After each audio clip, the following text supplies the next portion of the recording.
Hey y'all, today our NCLEX question of the day says, the nurse is caring for an infant with respiratory syncytial virus or RSV.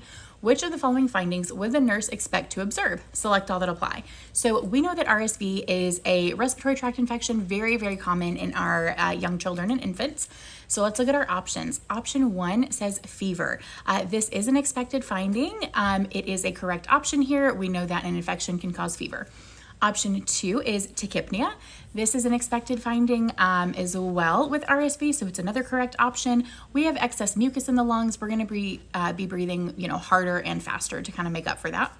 Option 3 says poor feeding. Again, this is another correct option. That's kind of expected. We have an increased work of breathing when we're feeding, especially from a bottle. So that's going to be characteristic of RSV.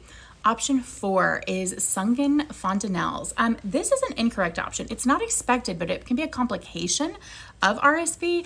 It indicates dehydration, so that definitely can happen if we are having really poor feeding.